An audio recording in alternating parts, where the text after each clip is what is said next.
भारत एक आश्चर्य, wonder that is India. Naga sadhu भी तमाम आश्चर्यों, रहस्यों में से एक हैं। जीवन के अनेक रंगों में से एक, सनातन धर्म संस्कृति के रक्षक नागा संत। नागा हमेशा से पूरी दुनिया के लिए रहस्यमय और आश्चर्यजनक रहे हैं। जीवन की तरह रोमांचक और अलमस्त, सभी के लिए कौतूहल का विषय होते हैं नागा साधु। विशेषकर कुंभ के समय लोगों के बीच नागा साधुओं को लेकर अलग अलग तरह की बातें होती रहती हैं। जिज्ञासाओं का अंबार रहता है। नागा का अर्थ ही नहीं लोगों को मालूम है, जो मर्जी आए मुंह में बोले जाते हैं।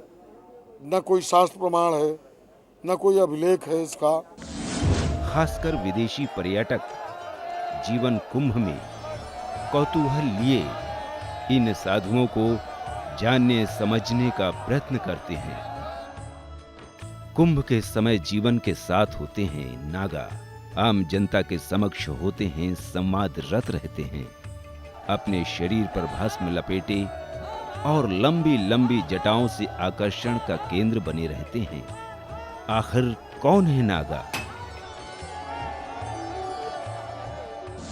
नागा मुगल काल की देन है। मुगलों से युद्ध करने के लिए अखाड़ों ने एक फौज निर्माण किया।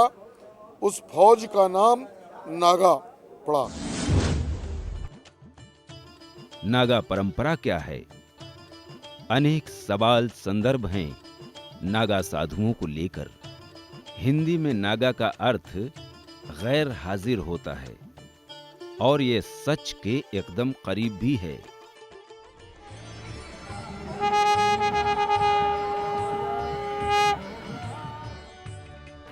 क्योंकि नागा बनने के पहले एक अत्यंत कठिन प्रक्रिया से गुजरने के बाद आदमी अपनी मृत्यु के बाद के संस्कार स्वयं कर चुका होता है। श्राद्ध और पिंडदान के बाद भी नागा संप्रदाय की कठिन परीक्षाओं से गुजरना पड़ता है। इस तरह उसका नया अवतार होता है। सांसारिक बंधनों को पार कर वह जीवन मुक्त हो जाता है। जीवन और मृत्यु से परे जीवन एक नया अर्थ और संदर्भ ग्रहण करता है। आचार्य शंकर के अनुसार शरीर के रहते हुए भी ज्ञान की प्राप्ति होते ही मोक्ष मिल जाता है। नागा का अर्थ होता था गैर हाजिर, अब्सेंट। उसके जीते जी उसके सारे संस्कार कर दिए जाते थे जो मृत्यु उपरांत संस्कार होते हैं, और ये मान लिया जाता था कि ये मर चुका है हमारे लिए। प्राचीन काल से नागा परंपरा चली आ रही है। कहा जाता है कि अति अल्पकाल में भारतीय इतिहास और संस्कृति की धारा पलट देने वाले सन्यासी शंकर यानी आदि शंकराचार्य ने सनातन धर्म की रक्षा, सनातन जीवन संस्कृति को बनाए और बचाए रखने के लिए संघों का गठन किया। विधर्मियों के आक्रमण से बचने के लिए अखाड़ों और नागा सेना की तैयारी की गई। इसका बड़ा प्राचीन इतिहास है कि जब सनातन धर्म पर आक्रमण होने लगे विधर्मियों के, तो उस समय तत्कालीन शंकराचार्य ने यह आह्वान किया कि क्या हम अपने शरीर से वस्त्र भी त्याग करके सन्यास के रूप में एक सेना के रूप में ऐसी निर्मित कर सकते हैं। युद्ध कला में माहिर नागा साधुओं को धर्म रक्षा के लिए सर्वस्व त्याग कर अपने को रोजमर्रा की जिंदगी से ऊपर उठाने की शिक्षा दी गई। व्यक्ति को मरना पड़ता है और जन्म लेना पड़ता है, मरना पड़ता है, इस 84 लाख योनियों में भटकना है व्यक्ति को। तो हमारा सबसे यही उद्देश्य है कि आपको 84 से अगर मुक्त होना है तो सब कुछ सर्वस्व त्याग करके परमात्मा के चरणों में चले जाइएगा।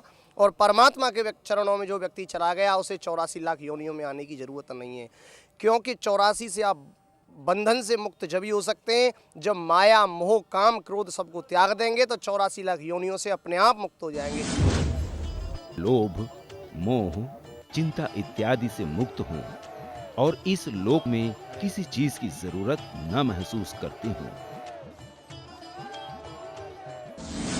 भारतीय संस्कृति में आध्यात्म पथ के जितने भी पथिक हुए वो सब ऋषि मुनि गुफा कंदराओं और जंगलों में रहते थे और वो इस भाव में जीते थे कि शरीर ही हमारा वस्त्र है और ये आसमान ही हमारे लिए छत है और भूमि ही हमारे लिए बिस्तर है और हाथ को ही तकिया मानते थे। नागाओं का मानना है कि शरीर स्वयं एक वस्त्र है, तो वस्त्र के ऊपर वस्त्र क्या धारण करना। जिस प्रकार जीर्ण वस्त्र को त्याग कर नए वस्त्र को धारण किया जाता है, उसी प्रकार एक जीवात्मा एक शरीर को त्याग कर दूसरे शरीर का वर्ण करती है। हर व्यक्ति के लिए बचपन, जवानी और बुढ़ापा आता है और उसके बाद मृत्यु या फिर कहें तो शरीर का त्याग। जीवन का भी यही नियम है। प्रेम से विरक्ति की तरफ जाया जा सकता है। विरक्ति के बाद प्रेम उठे तो यह गर्त में जाने के महापातक के भागी बनने की प्रक्रिया है। ऐसा होता नहीं। अगर ऐसा होता है तो वह व्यक्ति लोक निंदा का पात्र हो जाता है और हमारे शास्त्रों ने ऐसी कोई व्यवस्था नहीं दी कि आप जो है एक बार विरक्त हो गए तो हो गए। यह हमारी संस्कृति की एक पावन परंपरा है। तपस्वी तपस्या करते करते इस भाव में चले जाते हैं, उन्हें किसी वस्त्र की आवश्यकता नहीं रहती। लोक संस्कृति समाज के लिए वस्त्र की बात अलग है। व्यक्ति अपने इंद्रियों पर विजय प्राप्त कर ले तो वह काम, क्रोध, लोभ, मोह, मद आदि से ऊपर उठ जाता है। उसके भाव शुकदेव मुनि जैसे हो जाते हैं, जो न तो नर हैं न नारी हैं, यह एक शरीर है बस।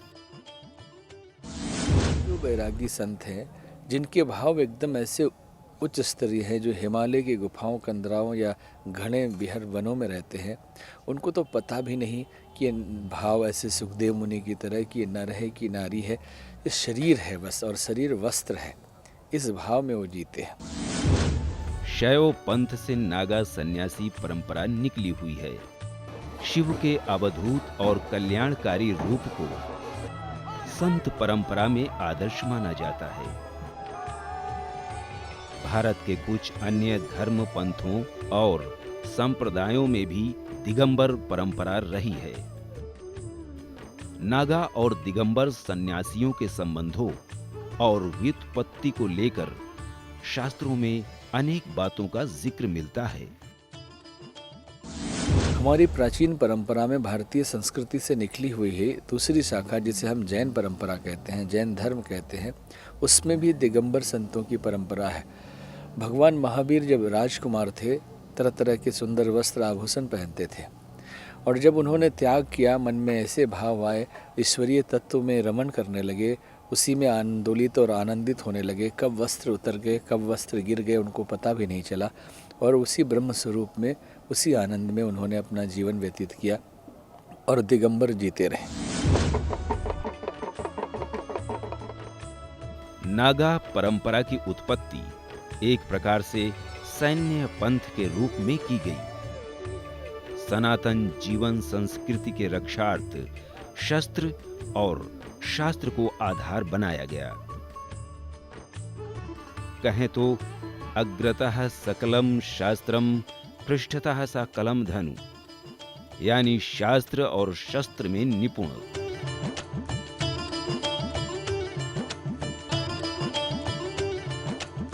पहले नागा हर तरह के लोग बन सकते थे जो बनना चाहें।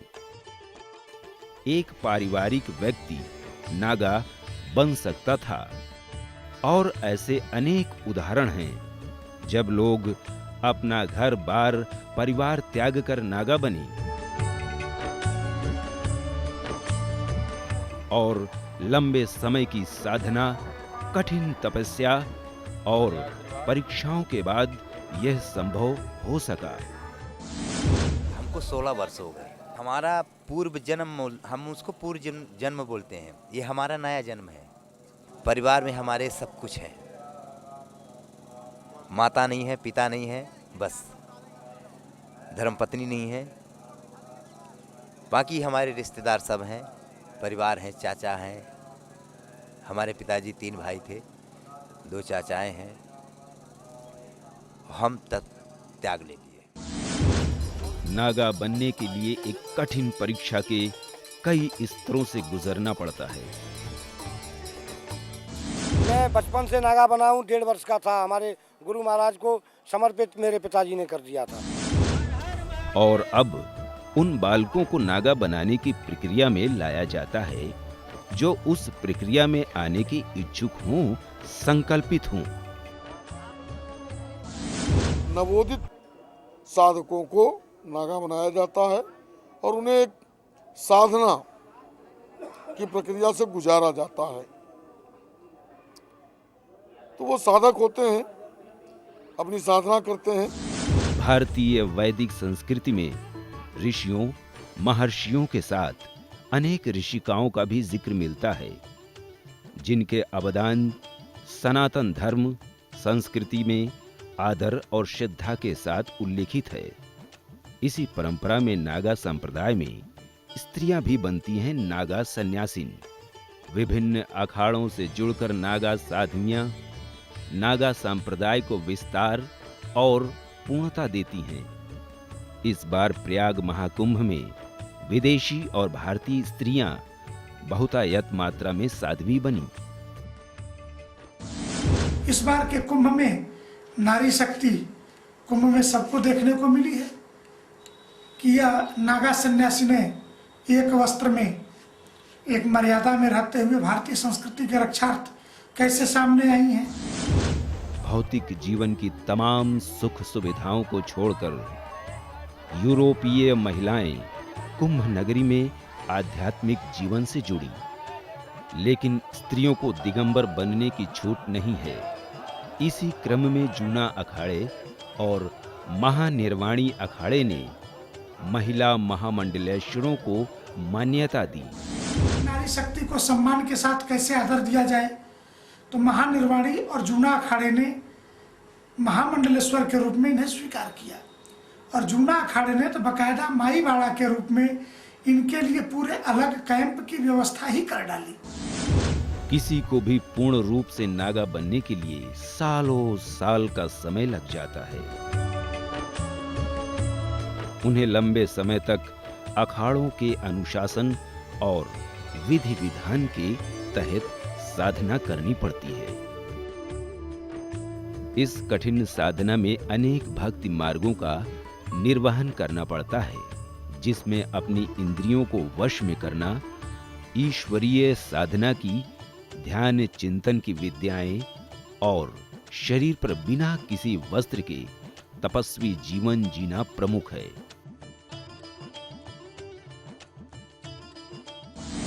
इसके लिए हमारे अखाड़ों में 3 साल तो सेवा करनी पड़ती है। जब हम साधु बनते हैं तो 3 साल तपस्या होती है, सेवा की। जो गुरु महाराज जी होते हैं, हम लोग को चूंदी काटी जाती है, मुंडन संस्कार होता है, तो 3 साल तो मढ़ी की सेवा दी जाती है। 3 साल मढ़ी की सेवा देने के बाद जब उनकी कृपा होती है तो फिर नागा बनाते हैं, नागा का आदेश देते हैं। इसके बाद होती है धर्म ध्वजा के नीचे और गुरु के सामने नागा बनने की आखिरी प्रक्रिया।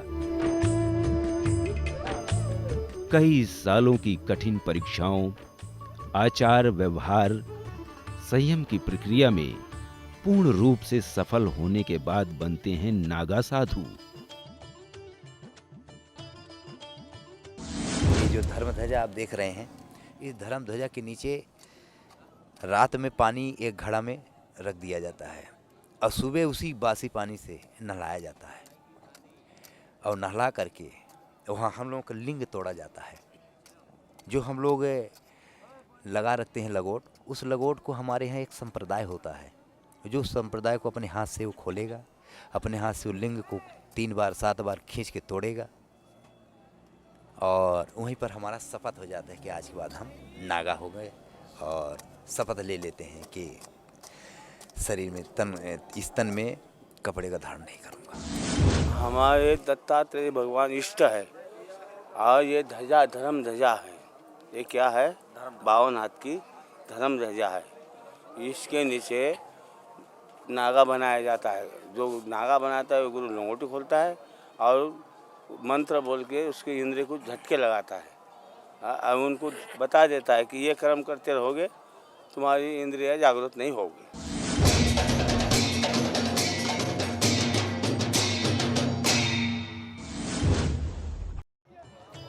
जिस प्रकार समाज को कानून के दायरे में बांधा जाता है, जिससे समाज का नुकसान न हो, एक अनुशासन हो, उसी प्रकार अखाड़ों का अपना विधि विधान और कानून होता है, और इस विधि विधान को मानना हर एक की जिम्मेवारी और कर्तव्य होता है।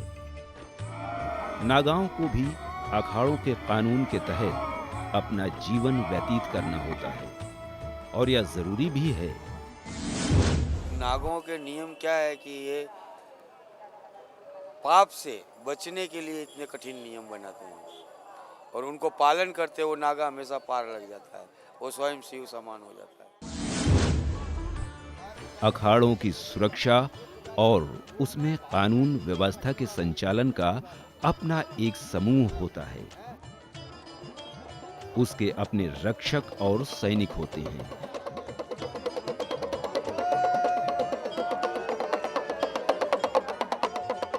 और उनमें भी कोतवाल तथा अन्य पद दिए जाते हैं, जिससे कि सुरक्षा तथा कानून से संबंधित चीजों को सुचारू रूप से संचालित किया जा सके।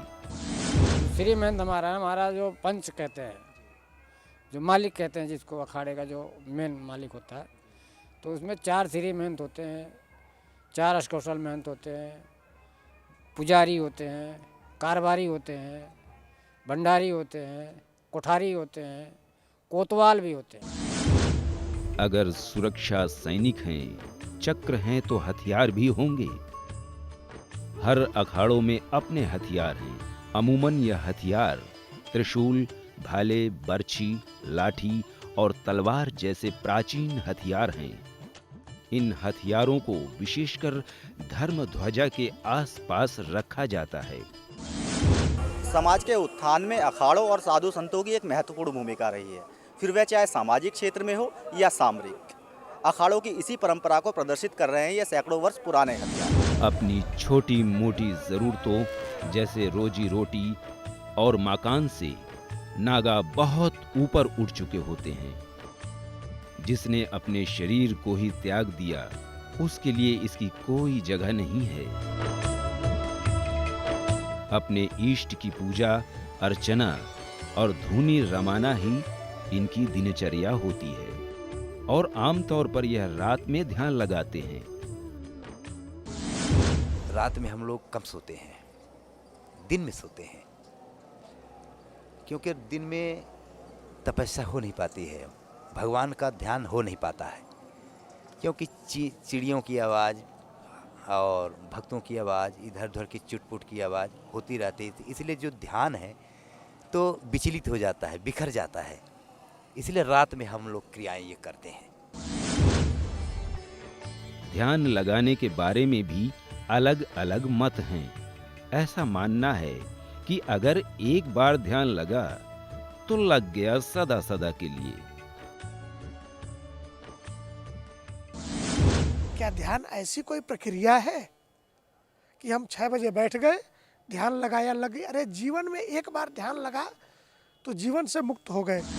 अखाड़े का कानून तोड़ने वाले को सजा उस जगह का कोतवाल देता है, न कि कोई और। यह सजा अखाड़ों की अपनी आध्यात्मिक परंपरा के अनुसार तय की जाती है। यह सजा कारावास और अर्थदंड से अलग होती है।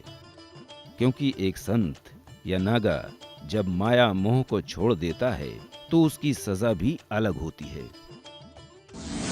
हमारे अखाड़े के अंदर अगर कोई अवघटने हो जाती है तो जो कोतवाल होता है तो उसकी जवाबदारी होती है, वो दंड दे सकता है। जिस तरह आप लोगों पुलिस में कोई गड़बड़ी करते हैं तो पुलिस वाले समाज, उसी तरह हमारे अखाड़े में कोतवाल दंड देता है कि तुमने ऐसी गलती की है, 108 है डुबकी लगाना पड़ता है गंगा में ठंडे पानी में, या 108 बार आपको मुर्गा बैठना पड़ेगा।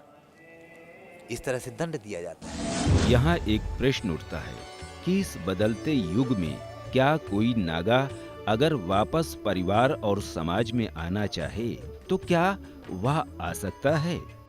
इसके बारे में सबके अपने अलग अलग मत हैं, पर अधिकतर लोगों का मानना है कि यह नामुमकिन है।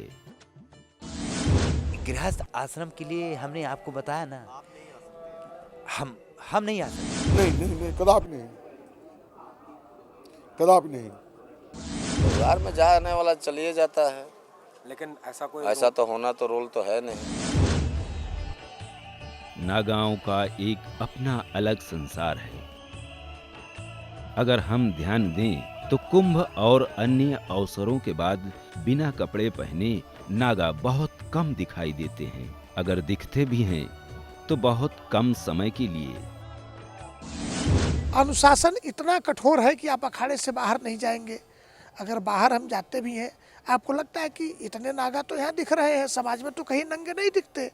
तो समाज के अंदर नंगे घूमने की किसी को आज़ादी नहीं है। समाज का अपना विधान है और अखाड़े का अपना विधान है।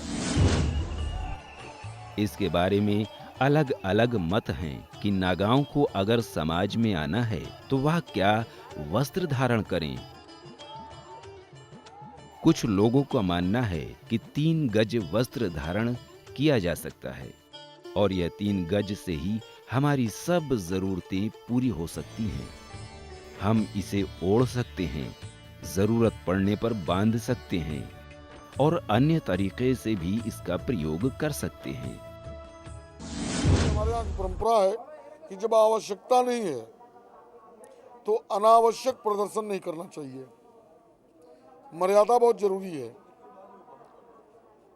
तो हमारे यहाँ ना तो बिल्कुल नंगा होकर मंदिर में जा सकता है और ना तो केवल लंगोट पर ही मंदिर में जा सकता है। वो 3.5 मीटर वस्त्र लपेटता है हमारा नागा, वही उसका ओढ़ना बिछौना सब कुछ होता है, पहनना ओढ़ना सब वही है। नागाओं के इष्ट देव के बारे में भी अलग अलग मत हैं। जूना अखाड़े के अधिकतर नागा गुरु दत्तात्रेय को अपना इष्ट देव मानते हैं। इन नागाओं के अनुसार गुरु दत्तात्रेय उनके पूज्य हैं और गुरु दत्तात्रेय ने भी अपना सब कुछ त्याग दिया था। उसी त्याग और तपस्या की सनातन परंपरा को नागा संत अपने आध्यात्मिक जीवन में निर्वहन करते हैं। श्रीमद् भागवत गीता में एक प्रसंग आता है जिसमें गुरु दत्तात्रेय ने बताया इसी बात को कि हमारे लिए इस संसार की वस्तुएं कोई बहुत महत्व नहीं रखती हैं। हम ब्रह्म भाव में जीने वाले हैं। हम जीव हैं, हम आत्मा है और ये शरीर ही हमारा वस्त्र है। नागाओं की अलग अलग श्रेणियां भी हैं। अगर हम और स्पष्ट करें तो हम यह कह सकते हैं कि जरूरत के हिसाब से नागाओं को शिक्षण और प्रशिक्षण दिया गया, जिससे वह शस्त्र और शास्त्र में पारंगत हो सकें। भारत एक ऐसा देश है जहां हिमालय के साथ रेगिस्तान भी है और मैदानी भाग भी। तो अगर सेना बनी तो उसे इन सब भूभागों में अपनी रक्षा के साथ साथ प्रकृति से भी सुरक्षित रहने की कला भी आनी चाहिए। तभी वह अपने धर्म और अखाड़ों की रक्षा कर सकते हैं।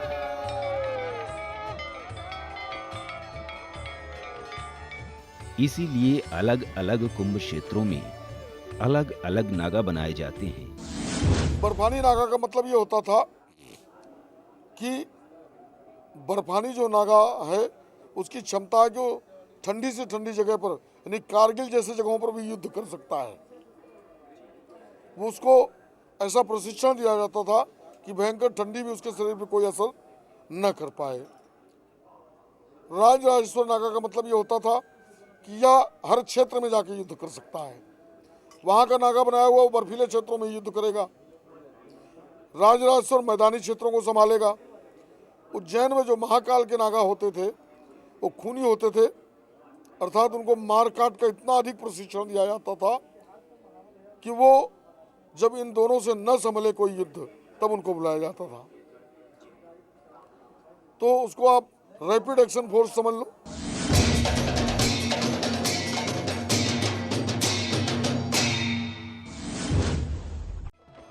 नागाओं का श्रृंगार बहुत ही विशिष्ट है।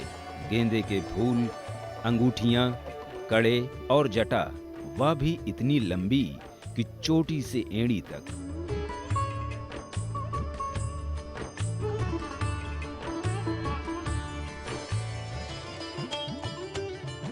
कुछ लोगों ने इसकी तुलना स्त्रियों के 16 श्रृंगार से की है। कहते हैं कि नागा 16 नहीं 17 श्रृंगार करते हैं, लेकिन इनके श्रृंगार की सामग्री भिन्न है।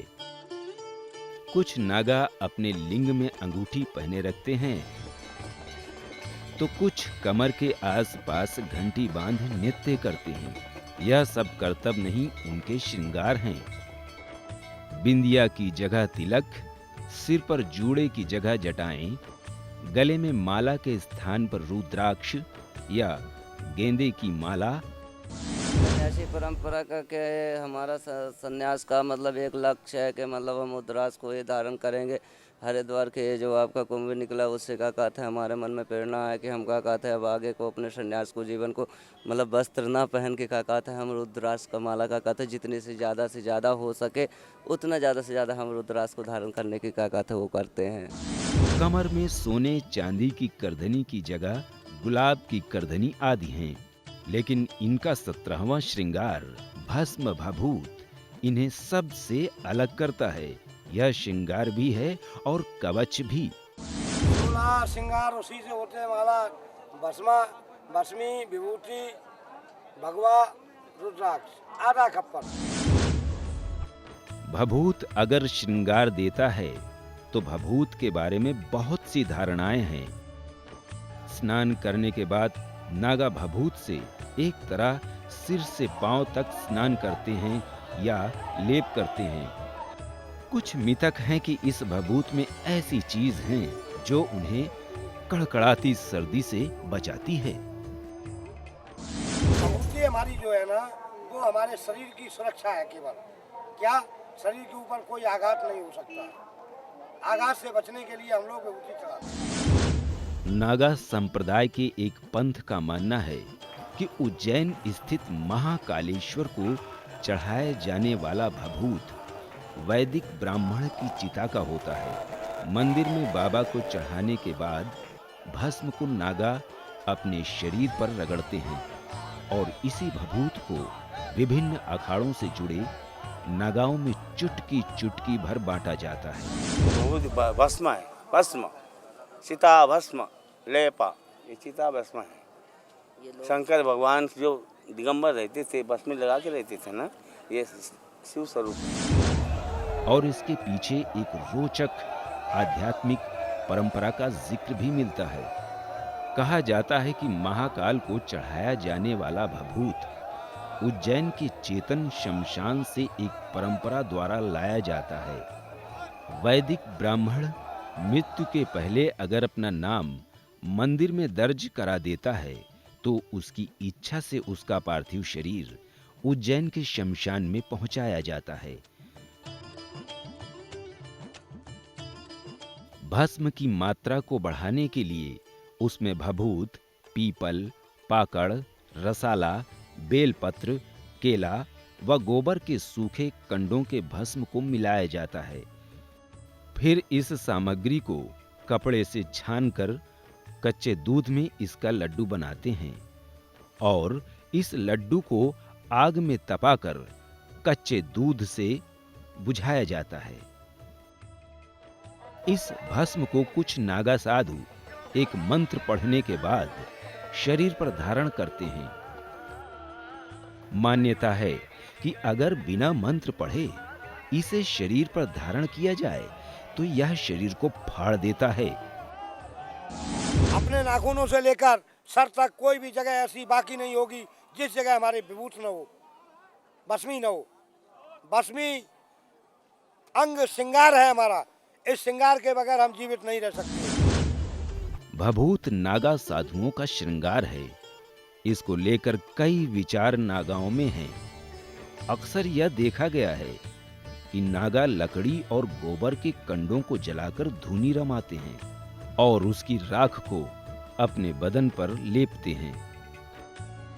भभूति के विषय में इसमें क्या है? भभूति तो जैसे कंडा है, ये कंडा इसकी भभूति बनाते हैं तो इसमें भी रेत होते हैं, इसे शुद्ध करना पड़ता है। जब भभूति तैयार होती है, भभूति तो जब लगते हैं। नागाओं की अपनी अलग दुनिया है तो भाषा भी है और हजारों लोगों के बीच यह अपनी सांकेतिक भाषा में बात कर सकते हैं।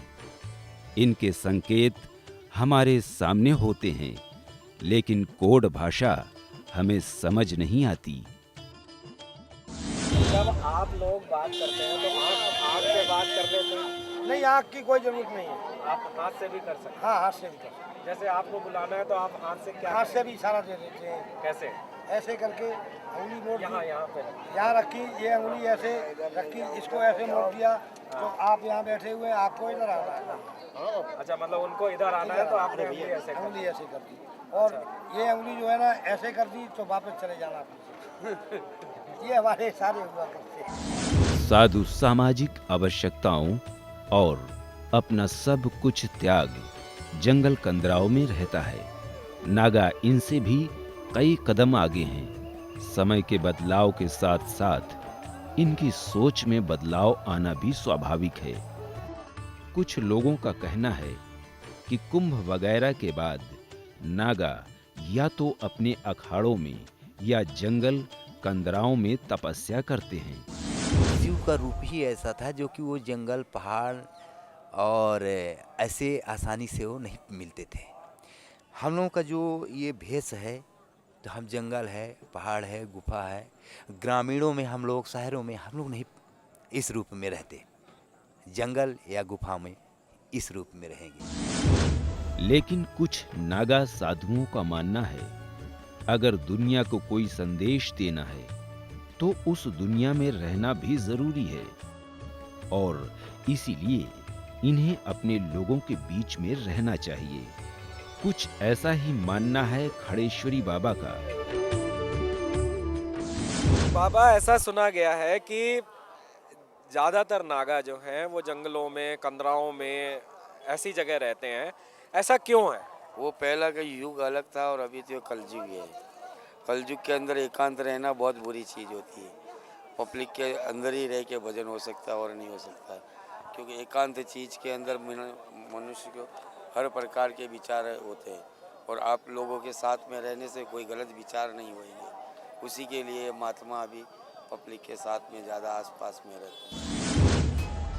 साधु संत महात्मा संसार से विरक्त होकर संन्यास ग्रहण करते हैं। जीवन की भौतिक आकांक्षाओं से परे जाकर ईश्वर की आराधना करते हैं। सामान्य तौर पर इन्हीं कारणों से धर्म आध्यात्म को संसार से विलग संसार माना जाता है, पर ऐसा है नहीं।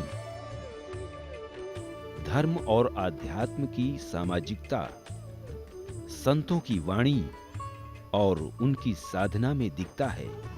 सभी संतों का यही कहना है कि वह संसार से अलग होकर भी अलग नहीं हो सकते, क्योंकि साधनाओं के पीछे मानवीय कल्याण और विश्व कल्याण की भावना होती है। संत उसी के लिए ही करता है, विश्व के कल्याण के लिए ही करता है और क्या, पब्लिक का भला हो उसी के लिए करता है और किसी, क्योंकि उसको कोई स्वार्थ नहीं होता है। वो निस्वार्थ से भक्ति करता है तो उसकी हमेशा भगवान गुरु महाराज पार लगा देता है। हम लोग निस्वार्थ से भक्ति करने वाले हैं। हठ योगियों और साधना पथ पर चलने वाले कठिन साधकों को ऊपरी तौर पर देखकर यही लगेगा कि इनका निहितार्थ आखिर है क्या। गौ माता के लिए कर रहा हूँ तपस्या, और कन्याओं के लिए गाय का कत्ल खाना चालू है, और बच्चियों का भी कत्ल खाना चालू है। चाहे बर्फ में आजीवन साधना रत रहना हो या खड़े होकर जीवन को ईश्वर को समर्पित कर देना हो, इसकी सामाजिकता क्या हो सकती है। जी हाँ, इन साधकों के कठिन साधनाओं के पीछे कल्याण की ही तो भावना है।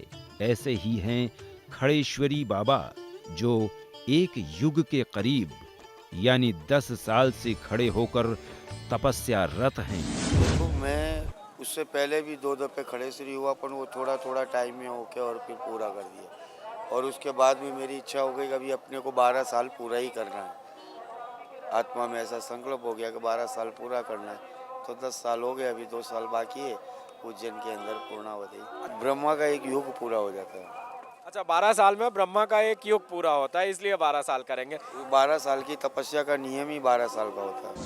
ऐसे में जब एक तरफ चिकित्सा विज्ञान को गलत बताते हुए खड़ेश्वरी बाबा 10 सालों से खड़े हैं, और उनका आध्यात्म, चिंतन, मनन या कहें तो पूरा शरीर और मस्तिष्क पूर्ण सचेत और तीव्र है। भजन की इतनी शक्ति है, कोई भी सर्वोसा खराब नहीं होता। तो वहीं दूसरी ओर बर्फानी बाबा सालों साल हिमालय की गोद में धुनी रमाने के बाद प्रयाग कुंभ में श्रद्धालुओं के बीच हैं। इनका कहना है कि ऐसा इसलिए कर पाए, हमारे गुरु महाराज ने एक थप्पड़ हमारे मार दिया, बोले जाओ बर्फ में मरो जाके। देखता हूँ तो मैं मरने के लिए बर्फ में पहुँचा था, फिर 11 वर्ष में मरा नहीं। 11 वर्ष आप बर्फ में रहे, कुछ नहीं हुआ। मेरा गुरु महाराज का आशीर्वाद था। अच्छा, तो वो आशीर्वाद ऐसा काम किया कि मैं बर्फ का राजा हो गया। पूरे वर्ल्ड के अंदर मैंने चैलेंज कर दिया कि हमारे बराबर कोई हमारी क्षमता के बराबर बर्फ के अंदर रह के बताए, मैं उसको 5 लाख रुपया इनाम दूंगा। तो वो इनाम किसी ने नहीं ले पाई महाराज।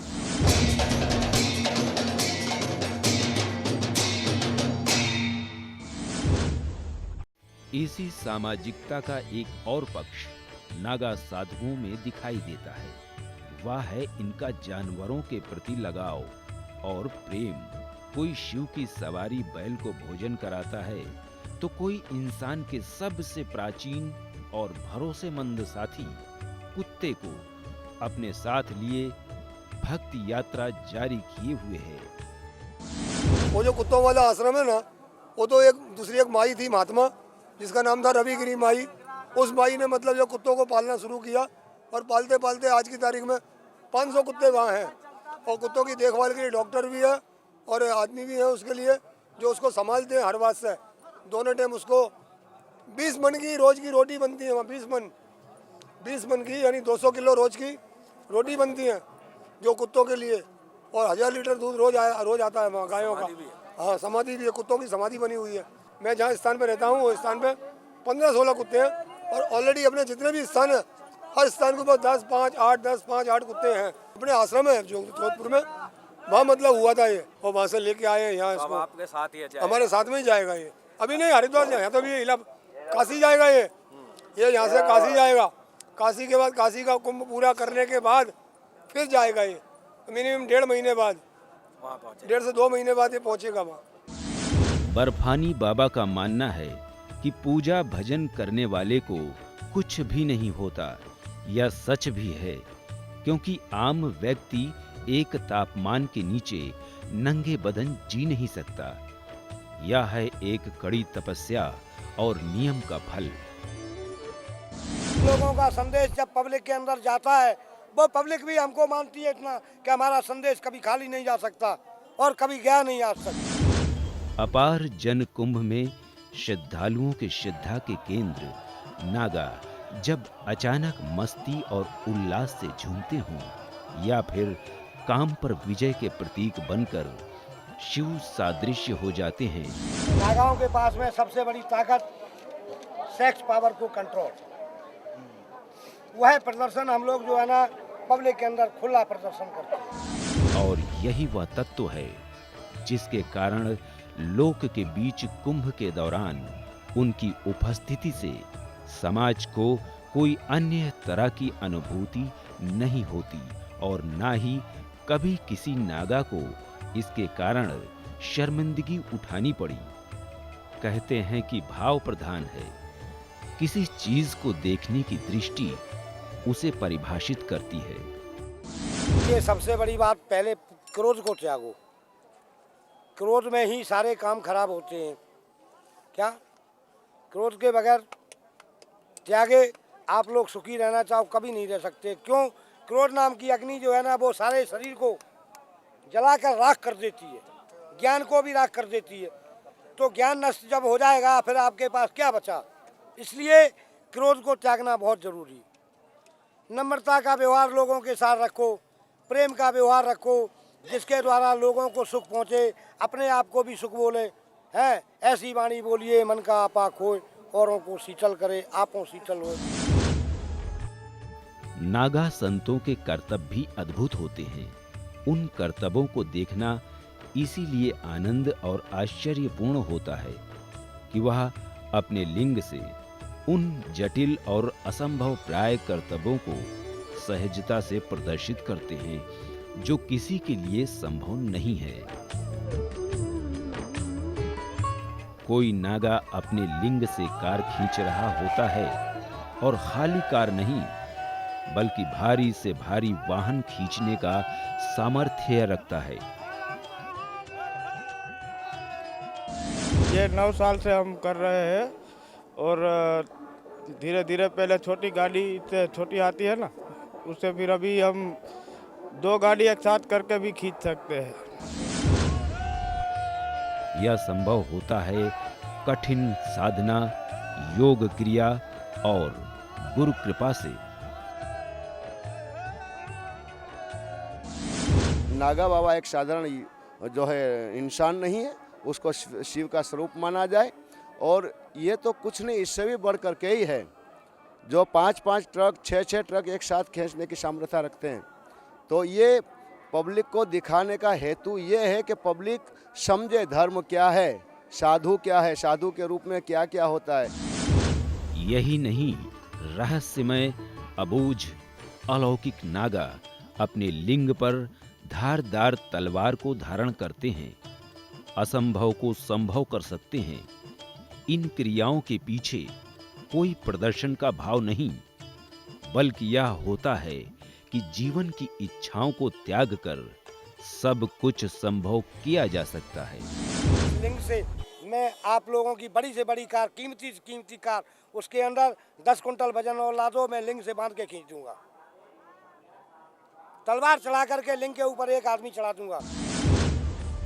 यदि आप नागा जीवन को किसी क्षुद्र इच्छाओं से देखते हैं या किसी तरह की मानसिकता से जोड़ते हैं तो वह उचित नहीं। जो बाल योगी है वो अपनी इंद्रियों को कंट्रोल करके रख रखा है, उसके पास पता नहीं कितने आते हैं और कितने जाते हैं। शिव कृपा और जीवन की दुर्लभ और असंभव क्रियाओं से ही ऐसा संभव है। जीवन इसके ऊपर लगा दिया प्रैक्टिस करने में, उसके बाद में कोई भी वो आता है। जब तक बच्चा क्लास में पढ़ने नहीं जाएगा तब तक उसको पास का सर्टिफिकेट नहीं मिलेगा। ज़रूरत इस बात की है कि हम इन साधु संतों और नागाओं की इन बातों पर ध्यान दें और आपसी सौहार्द, भाईचारा और अपनी इंद्रियों पर कंट्रोल करना सीखें तो सब कुछ आसान है। हमारी काया भी अच्छी रहेगी, हमारी छाया और माया सब कुछ अच्छी रहेगी। बोलिए बर्फानी बाबा की जय, बोलिए बर्फानी बाबा की जय। नागा साधु शिव सादृश्य माने जाते हैं, शिव के अवतार माने जाते हैं। जैसे देवाधिदेव भगवान शिव का जीवन सहज, सरल और कल्याणकारी माना जाता है, वैसे ही शिव के साधक नागाओं का जीवन होता है। ये जो मानव प्राणी है जो इस भेष में आ जाता है वो शिव का ही रूप है। पूजते तो हम उस पत्थर को हैं, लेकिन निमित्त हम बनते हैं। जितनी ही कठिन साधना, उतनी सरलता, मस्ती और जीवन के प्रति अनंत जिजीविषा। शिवलिंग को ईश्वर का प्रतीक मानकर जिस तरह से पूजन किया जाता है, वैसे ही नागा साधुओं के जीवन को भी लोक और समाज श्रद्धा से लेता है। नेपाल और देश के अनेक भागों में नागा संतों के लिंग की पूजा की जाती है। पूरा भारत जानता है कि नेपाल के अंदर नेपाल के महाराजा साहब जो है नागा बाबा लोग की इंद्री की पूजा किया करते थे। ये पूरे इंडिया को पता है। आज भी जो है नेपाल के अंदर नागा बाबा लोगों की पूजा आज भी होती है, उनकी इंद्री की पूजा। हाँ, नेपाल का राजा करता है, ये तो सत्य बात है। इंद्री पूजा हो, राजा रानी दोनों बैठ के पूजा करता है, सत्य बात है।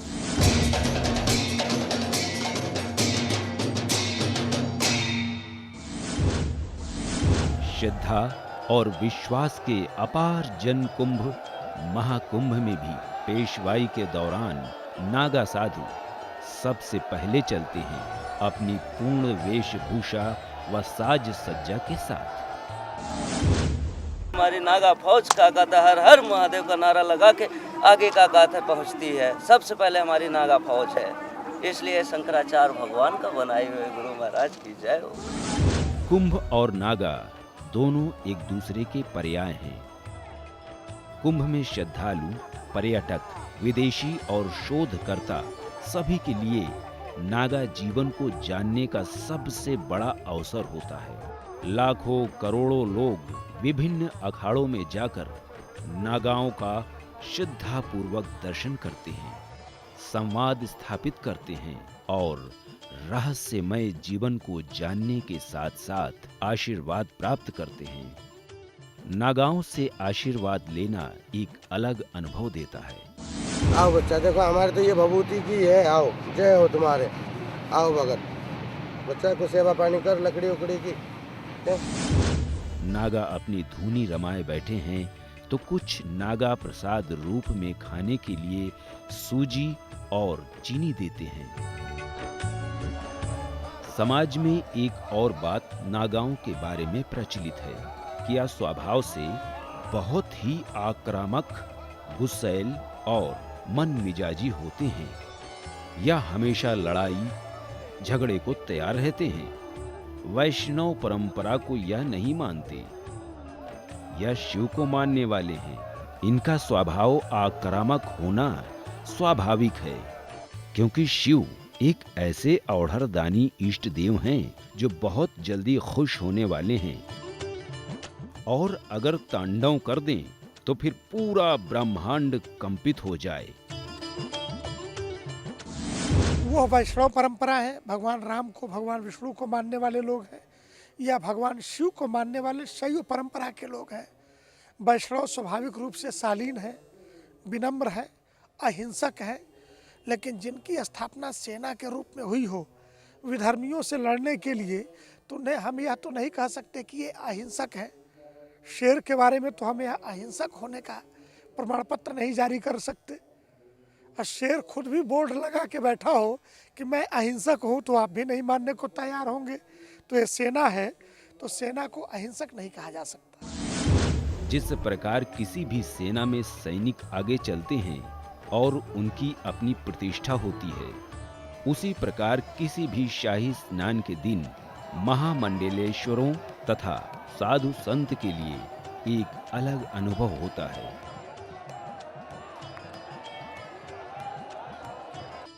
उदाहरण के तौर पर बसंत पंचमी के शाही स्नान के दिन जूना अखाड़े में भोर से ही आनंद का माहौल है।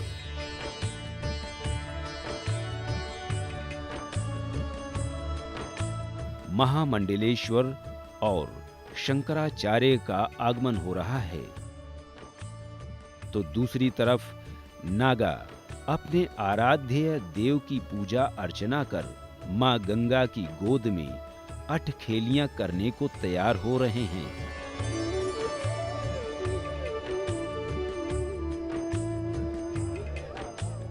अपने निश्चित समय के अनुसार महामंडलेश्वर और साधु संत रथ पर सवार होकर संगम तट पर जा रहे हैं और सबसे आगे हैं नागा। यही बात नागाओं को अलग करती है। इनके लिए गंगा का मतलब है माँ की ममतामयी गोद, कल कल उच्छल जीवन, खुला आकाश, हवा आवेग प्रकाश, अछोर अनंत विस्तार, सतत प्रवाह। जिस प्रकार बाल्यकाल, जवानी और बुढ़ापा एक चक्र है, नागा भी इसी जीवन चक्र से बंधे हैं। उनका मानना है कि ईश्वर के बनाए सृष्टि विधान से जीव जंतु, मनुष्य और प्रकृति तथा देवता भी संचालित होते हैं। जीवन स्वयं अनुशासन है। सृजन और संहार दोनों सृष्टि चक्र हैं। नागा भी शिव सायुज्य यानी ब्रह्मलीन होते हैं। जब हम पैदा हुए तो कपड़े पहन के नहीं पैदा हुए थे। मरने के बाद सब कपड़े उतार लिए जाते हैं। तो जब तुम्हारी मृत्यु की कर्म सारे कर दिए गए, विजया होम संस्कार इत्यादि कर दिया गया, फिर वस्त्र कहाँ रखोगे? यानी मर जाओ, तुम्हें कफन की भी जरूरत नहीं। दिशाएं ही तुम्हारी कफन है, आसमान ही तुम्हारा जो है कफन है।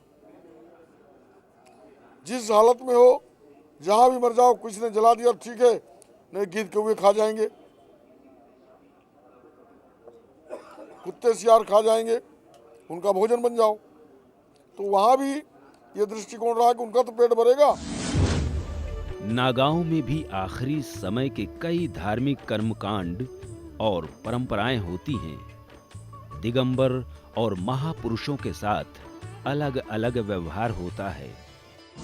देखिए, हमारे यहाँ जो दिगंबर होते हैं, तो दिगंबरों को जल प्रवाह कर दिया जाता है, जलाया नहीं जाता है। और जो महापुरुष होते हैं उनको जलाया जाता है या जमीन में जो है तो दफना देते हैं। जिंदगी में समाज से कुछ नहीं लिया, अपना सब कुछ त्याग कर भी समाज के लिए कभी हठ योग किया तो कहीं जरूरत के अनुसार सेना के रूप में लड़े। मृत्यु के बाद भी उनकी भावनाएं समाज कल्याण या जीव कल्याण के साथ होती हैं। जो कीड़े मकोड़े हैं उनका भोजन तो एक यही मांस है। हमारा जो शरीर का मांस है, एक मरते तक भी फालतू न जाए, किसी के हक में लगे। जैसे आज हम जिंदे में हम आपके जन कल्याण, समाज कल्याण के लिए हम भटक रहे हैं, उसी तरह जब हमारी शरीर छूटेगी तो एक कीड़े मकोड़े के पेट में जाएगा तो उसकी आत्मा को शुद्धि प्राप्त होगी। नागाओं की दुनिया वैसी ही है जैसी अगर हम किसी चीज को देखते समझते नहीं हैं, उसके बारे में प्रचलित बातों और विचारों से अपना मन और तस्वीर बना लेते हैं। वे सनातन धर्म के पहरुए हैं, सामाजिक अवधारणा से परे मनुष्य होने का दंभ हैं, एक भिन्न जीवन दृष्टि हैं जो आदिम है, आरंभ से है, जीवन से है, पृथ्वी की तरह, आकाश की तरह, प्रकृति की तरह प्राचीन है, इन सब के करीब है, सत्य है, आनंद है, ईश्वर है, होकर भी नहीं है, नागा हैं।